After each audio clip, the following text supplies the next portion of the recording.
श्री कृष्ण कहते हैं कि आज के समय की ये सच्चाई है कि जरूरत तय करती है कि बोलने का ढंग कितना देर तक मीठा रखना है। जब पीरा और कष्टकारी बोली दोनों सहन होने लगे तो समझ लेना इंसान समझदार हो गया है। माँ बाप की बातें और किताबें कभी धोखा नहीं देती। जिंदगी में अहमियत उसे ही दो जिसमें अहम ना हो। दिल साफ रखो और सबको माफ करो, जिंदगी हसीन हो जाएगी। हर इंसान के साथ इतनी खूबसूरती के साथ रिश्ता निभाओ कि लोग आपको खोने से डरे, आप लोगों को खोने से नहीं। कुछ कर्म ऐसे होते हैं जिनका प्रायश्चित नहीं होता, उसे कुदरत के नियमानुसार भुगतना पड़ता है। अगर रास्ता खूबसूरत हो तो पता करें किस मंजिल को जाता है, लेकिन अगर मंजिल खूबसूरत हो तो रास्ते की परवाह ना करें।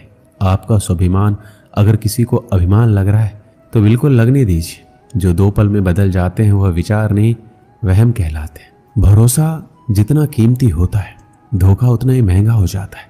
ताश का जोकर और अपनों की ठोकर अक्सर बाजी घुमा देते हैं। कभी फुर्सत में अपनी कमियों पर गौर करना, दूसरों का आईना बनने की ख्वाहिश मिट जाएगी। नियत से ईश्वर खुश होते हैं और दिखावे से इंसान। रिश्तों को बनाए रखने का सिर्फ एक ही शर्त है, किसी की कमियां नहीं, अच्छाइयां देखिए। समय उनका इंतजार करता है जो उसका इस्तेमाल करना जानता है। समय दिखाई नहीं देता लेकिन बहुत कुछ दिखा जाता है। अकेले ही गुजरती है जिंदगी। लोग तसल्लियां तो देते हैं पर साथ नहीं। पत्थर में एक कमी है कि वो पिघलता नहीं है, मगर एक खूबी भी है कि वो इंसान की तरह बदलता नहीं है। भरोसा उस पर करो जो तुम्हारी 3 बातें जान सके, हंसी के पीछे का दर्द, गुस्से के पीछे का प्यार और आपके चुप रहने की वजह। जल्दी जागना हमेशा ही फायदेमंद होता है, फिर चाहे वो नींद से हो या अहम से या फिर वहम से। प्रशंसा चाहे जितनी कर लो, अपमान सोच समझ कर करना, क्योंकि अपमान वो उधार है जो अवसर मिलने पर ब्याज सहित लौटता है। जीवन एक ऐसा रंगमंच है जहां किरदार को खुद पता नहीं होता अगला दृश्य क्या है। रिश्तों की चाय में शक्कर जरा माप के रखना चाहिए। फीकी हुई तो स्वाद नहीं आएगा, ज़्यादा मीठी हुई तो मन भर जाएगा। प्रेम सदा माफ़ी मांगना पसंद करता है और अहंकार सदा माफ़ी सुनना पसंद करता है। इज्जत किसी इंसान की नहीं होती, जरूरत की होती। जरूरत खत्म तो इज्जत खत्म, यही दुनिया का सच है। जीवन में कभी भी मुसीबत आए तो किसी से मदद मत मांगना, क्योंकि मुसीबत थोड़ी देर की होती है और एहसान जिंदगी भर का रह जाता है। आप कब सही थे इसे कोई याद नहीं रखता, लेकिन आप कब गलत थे इसे सब याद रखते हैं। ठंड में हाथ काम नहीं करते और घमंड में दिमाग काम नहीं करता। छोटी छोटी बातों पर वही लोग गुस्सा करते हैं जिन्हें हमारी फिक्र होती है। बुराइयां ढूंढने का शौक है तो शुरुआत खुद से कीजिए, दूसरों से नहीं। जिंदगी में अगर खुश रहना है तो दूसरों की बकवास को अनदेखा करना सीखो। मुसीबत आए तो ये मत सोचना कि अब कौन काम आएगा, बल्कि ये देखना कि अब कौन साथ छोड़कर जाएगा। किसी ने सच ही कहा है, इंसान आपका मोल कभी नहीं समझ पाएगा जिसके लिए आप हमेशा हाजिर रहते हैं। सच्चे व्यक्ति को खुद के ऊपर घमंड तभी आता है जब सच्चाई के साथ अड़िग होकर खड़ा होता है। माचिस किसी दूसरी चीज को जलाने से पहले खुद को जलाती है। गुस्सा भी एक माचिस की तरह है, ये दूसरों को बर्बाद करने से पहले खुद को बर्बाद करता है। रिश्ते निभाने के लिए बुद्धि नहीं, दिल की शुद्धि होनी चाहिए। इंसान ही इंसान का रास्ता काटता है, बिल्लियां तो यूं ही बदनाम है। घमंड के अंदर बुरी बात यह होती है कि वो आपको कभी महसूस नहीं होने देगा कि आप गलत हो। एक सच्चे मित्र की पहचान केवल संकट के समय होती है और एक मूर्ख व्यक्ति की पहचान खुशी और दुख दोनों के समय पर की जा सकती है। लोगों को वक्त देना सीखो, रिश्ता खुद मजबूत हो जाएगा। समझदार इंसान से की गई कुछ मिनट की बात हजारों किताबें पढ़ने से बेहतर होती है। दूसरे के घर में जाकर हंगामा वही लोग करते हैं जिन्हें उनके घर में कोई इज्जत नहीं मिलती। चैन से जीने के लिए 4 रोटी 2 कपड़े काफ़ी हैं, पर बेचैनी से जीने के लिए 4 गाड़ी और 2 बंगले भी कम हो जाते हैं। जो आपके खुश होने पर खुश और दुखी होने पर दुखी हो जाए, उससे ज़्यादा प्यार आपको कोई नहीं कर सकता है। जब तक तुम्हारे पास पैसा है, दुनिया पूछेगी भाई तू कैसा है। लोग आईना देखना छोड़ देंगे अगर आईने में चित्र की जगह चरित्र दिखाई देगा तो। कड़वा सत्य, किसी भी व्यक्ति को ज़्यादा सुधारना चाहोगे तो आपका दुश्मन बन जाएगा। जब कोई नया मिल जाता है तो पुराना रिश्ता ऐसे खत्म हो जाता है जैसे कभी था ही नहीं। छोटी सी होती है ये जिंदगी, इसे हंसकर जियो, क्योंकि लौटकर सिर्फ यादें आती है, वक्त नहीं। जिनको खुद के ऊपर हौसला होता है वो अक्सर ही दूसरों के हाथ के नीचे इतराया नहीं करते। पैरों में लगने वाली चोट हमें संभल कर चलना सिखाती है, वहीं मन में लगने वाली चोटें हमें संभल कर जीना सिखाती है। एक गांव में एक जमींदार था। उसके पास बहुत सारा धन था। 200 बीघा खेत, अनेक गाय, 10-12 बगीचे और एक बड़ा सा तालाब था। अनाज से उसका घर भरा रहता था। बर्तन भर के दूध, दही, घी रहता था। 100 टोकरी रोज बगीचे से फल आता था। तालाब में अनगिनत मछलियां थी। जमींदार के चारों तरफ से ही धन आता था। बगल के गांव के लोग भी उससे अनाज, फल, मछलियां आदि लेने आते थे। उसे किसी भी चीज की कमी नहीं थी। उसका जीवन एकदम आराम से चलता था। जमींदार का एक बेटा था, राम प्रसाद। जमींदार के मरने के बाद काम काज का सारा जिम्मा राम प्रसाद पे ही आ गया। राम प्रसाद को घर बैठे ही सारी सुविधा मिल रही थी। वह बहुत खुश था। कुछ दिनों बाद धीरे धीरे उसके धन में कमी होने लगी। अन्न भंडार खाली होने लगा। गायों का दूध कम हो गया। बगीचे से फल मिलने बंद हो गए। तालाब से मछलियां गायब होने लगी। अब राम प्रसाद दुखी और परेशान रहने लगा। धीरे धीरे उसका तबीयत भी खराब होने लगा। उसके तबीयत के बारे में सुन के उसका हाल पूछने के लिए गुरुजी उसके घर आए।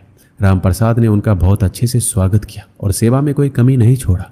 लेकिन गुरुजी बिना बताए ही समझ गए कि राम प्रसाद ठीक नहीं है।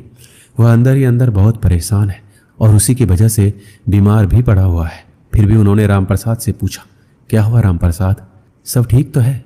तुम बहुत उदास लग रहे हो। तब उसने कहा, क्या बताऊं गुरुजी, कुछ समझ नहीं आ रहा है। मेरा सारा धन दौलत खत्म होता जा रहा है। इसी की चिंता से मैं बीमार हो गया हूं। अब आप ही कुछ उपाय बताइए जिससे मेरा धन दौलत पहले जैसा हो जाए। तो गुरुजी ने कहा कि तुम चिंता मत करो, सब ठीक हो जाएगा, सब पहले जैसा हो जाएगा। सबसे पहले तुम मुझे अपना दिनचर्या बताओ। तो राम प्रसाद ने बताया, गुरुजी चिंता के कारण रात में जल्दी नींद नहीं आती, इसलिए सुबह देर तक सोता रहता हूँ। फिर स्नान करता हूँ, उसके बाद भोजन और फिर दोपहर में सो जाता हूँ। फिर जब सोकर उठता हूँ तो शाम के समय अपने मित्रों के साथ बिताता हूँ। फिर रात को जब बिस्तर पर जाता हूँ तो वही चिंता सताने लगती है, इसलिए मुझे सोते सोते देर हो जाती है। गुरुजी ने कहा, क्या कभी अपने खेतों में घूमने जाते हो या नहीं? तो उसने बताया, नहीं गुरुजी, मैं कभी नहीं जाता। मेरा सारा काम मेरे नौकर चाकर करते हैं। गुरुजी समझ गए कि अपने कारोबार का देखभाल ना करने के कारण इसकी ये बुरी हालत हुई है। उन्होंने राम प्रसाद से कहा कि मेरे पास एक उपाय है, यदि तुमसे ये काम हो जाएगा तो तुम्हारी धन दौलत दोबारा वापस आ सकती है। राम प्रसाद ने तुरंत हाँ बोल दिया। फिर गुरुजी ने कहा, सप्ताह में किसी एक दिन स्वर्ग से एक बहुत सुंदर अद्भुत चिड़िया आती है जो सुबह 4 बजे तुम्हारे बड़े वाले तालाब के किनारे पर बैठती है। वह इतनी सुंदर है कि उसे देखते ही किसी भी इंसान का सारा दुख दूर हो जाता है। वह सुखी, स्वस्थ और संपन्न हो जाता है। यदि तुम एक बार भी उसका दर्शन कर लोगे तो तुम्हारा सारा दुख दूर हो जाएगा और तुम एकदम पहले की तरह स्वस्थ हो जाओगे और तुम्हें कभी भी धन की कमी नहीं होगी। सबसे पहले तुम्हें सुबह उठकर अपने भंडार घर, गौशाला, खेतों, बगीचों को प्रणाम करते हुए तालाब के पास पहुंचना है। वहां सप्ताह में किसी भी दिन तुम्हें वह स्वर्ग वाली चिड़ियां दिखाई दे सकती है। गुरुजी इतना बोलकर अपने घर वापस चले गए। दूसरे दिन राम प्रसाद सुबह 4 बजे उठकर सबसे पहले अपने अन्न भंडार की तरफ गया। वहां उसने देखा कि उसका एक नौकर 4 आदमियों के साथ भंडार घर से चावल की कुछ बोरियां निकालकर वहां खड़ी बैलगाड़ी पर लाद रहा है। तब वह नौकर राम प्रसाद को देखा तो डर के मारे थर-थर कांपने लगा। उससे माफी मांगने लगा। राम प्रसाद ने उससे चावल की बोरियां ले ली और नौकर को निकाल दिया। फिर वह बगीचे की ओर गया। वहां जाकर देखा कि बगीचे की रखवाली करने वाला अपने पूरे परिवार के साथ टोकरी में फल भरकर अपने घर की ओर ले जा रहा है। और जब वह अचानक राम प्रसाद को देखा तो उसके होश उड़ गए। राम प्रसाद ने उसे भी नौकरी से निकाल दिया। जब वह अपने खेतों में पहुंचा तो देखा कि गांव के कुछ लोग खेतों से अनाज के गट्ठर अपने सिर पर लेकर जा रहे हैं। राम प्रसाद ने देखा तो उन लोगों से अपना अनाज का गट्ठर वापस रखवाया और उन्हें एक कड़ी सजा दी। इसके बाद वह तालाब के पास पहुंचा। वहां कुछ लोग तालाब में जाल डालकर मछलियां पकड़ रहे थे। राम प्रसाद को देखते ही वह जाल छोड़कर भाग गए। राम प्रसाद बहुत देर तक उस चिड़िया का इंतजार किया, लेकिन वह चिड़िया उसे कहीं नहीं दिखी। फिर वह वापस अपने घर आ गया। राम प्रसाद अपने पुराने नौकर को निकालकर दूसरे नौकर को काम पर रखा। दूसरे दिन जब वो दोबारा उस अद्भुत चिड़िया को देखने निकला तो उसने देखा कि भंडार घर के सारे नौकर सो रहे हैं, कोई काम नहीं कर रहा है। फिर उसने सबको जगाया और अच्छे से काम करने को कहा। इसी तरह सब जगह घूम घूम कर देखा और सबको अच्छे से काम करने को कहा। तीसरे दिन जब वह सुबह बाहर निकला तो देखा कि उसके सारे के सारे नौकर बड़ी लगन से काम कर रहे हैं। कोई भी नौकर आलसपन नहीं दिखा रहा है। लेकिन उस दिन भी वह अद्भुत चिड़िया दिखाई नहीं थी। अब उसके यहाँ काफी दूध, फल और अनाज होने लगा। एक हफ्ते के अंदर ही उसके घर की स्थिति में काफी सुधार हो गया। सब हरा भरा हो गया। भंडार घर अनाज से भर गया। गायें अधिक से अधिक दूध देने लगी। खेतों में फसल लहलहाने लगा और तालाब में मछलियां भी दिखाई देने लगी। लेकिन अभी भी वह चिड़िया दिखाई नहीं थी। एक दिन फिर गुरुजी रामप्रसाद के घर आए। रामप्रसाद ने खुशी खुशी उनका स्वागत किया। इस बार उसके चेहरे पर उदासी नहीं बल्कि खुशी दिख रही थी। गुरुजी ने उससे पूछा, कैसे हो रामप्रसाद, सब ठीक चल रहा है? और स्वर्ग वाली अद्भुत चिड़िया दिखी कि नहीं? रामप्रसाद ने गुरुजी से कहा, नहीं गुरुजी, आपके कहे अनुसार मैं रोज तालाब के पास जाता था। आज 7 दिन हो गए लेकिन अभी तक वह चिड़िया मुझे दिखाई नहीं दी। तब गुरुजी ने कहा, क्या तुम्हें पहले से ज्यादा अनाज, फल और दूध नहीं मिल रहे? रामप्रसाद ने कहा, हाँ गुरुजी, ये तो है। ये सब चीजें मुझे पहले से अधिक मात्रा में मिलने लगी है और अब मुझमें कभी थकावट नहीं होती है, बल्कि पहले से ज्यादा स्फूर्ति आ गई है। पर गुरुजी, आप मुझे ये बताइए कि अभी तक मुझे उस अद्भुत चिड़िया का दर्शन क्यों नहीं हुए? क्या मैं वहां जाने में देरी कर देता हूँ? तब गुरुजी ने बताया, देखो रामप्रसाद, मेहनत ही स्वर्ग का अद्भुत चिड़िया है। मेहनत से हमें सुख और समृद्धि प्राप्त होती है। अगर तुम इसी तरह मेहनत करोगे तो तुम्हें मेहनत का फल अवश्य मिलेगा और तुम अपने काम धाम पर ज़्यादा से ज़्यादा ध्यान दोगे तो तुम चारों तरफ से संपन्न रहोगे।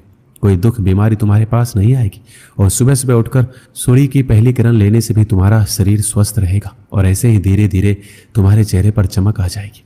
गुरुजी की कही सारी बात रामप्रसाद को समझ आ गई। वह जान गया कि मेहनत करने से ही लक्ष्मी की प्राप्ति होती है। उस दिन से वह वैसा ही करने लगा जैसा उसको गुरुजी ने कहा था। इसलिए कहते हैं कि मेहनत का फल हमेशा मीठा होता है। दोस्तों, इस वीडियो में बस इतना ही। मिलते हैं अगले वीडियो में।